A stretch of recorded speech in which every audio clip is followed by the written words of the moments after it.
Ang BTA Bill 415 o ang Bangsamoro Parliamentary Districts Act of 2025 ang inaprubahan sa committee level mula sa 6 na panukalang batas na inihain sa BTA Parliament kaugnay sa parliamentary districting sa BARMM.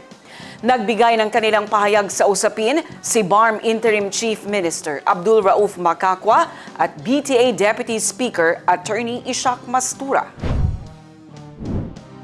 Actually, there is these 6 bills na na-file on the districting. So, now when we had a meeting with some of the leaders of the BTA, so ang position nila is to consolidate that 6 bills into one. Then, doon na lang magpa-file. So, doon na lang, kasi may government of the day sa bills na.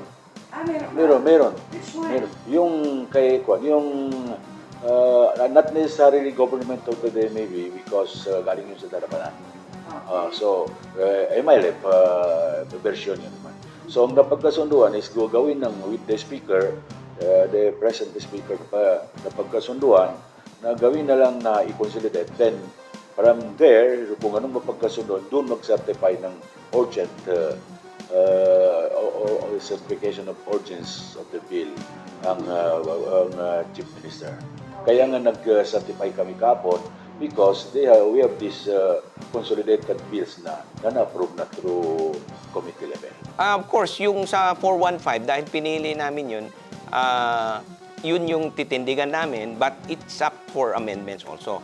Now, maraming nagtatanong why 415? Because the latest expression ng Parliament was BA 77. Sa BA 77, ang tiningnan lang ng Supreme Court yung mga question na provisions doon sa BA 77.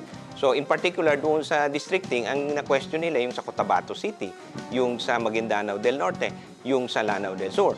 So itong 415 aligns na with the BA 77, but ang question sa Supreme Court na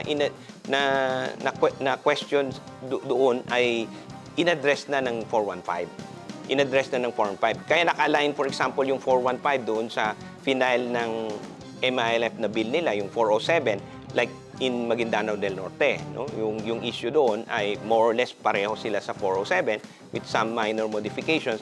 And doon sa Cotabato City, yung issue ng contiguity, na-address na po yun. And third, yung doon sa Lanao del Sur, yung Kapayan Taguluan, na-address na rin yung contiguity. So, it is an expression now of the will, at least of the Parliament at the committee level.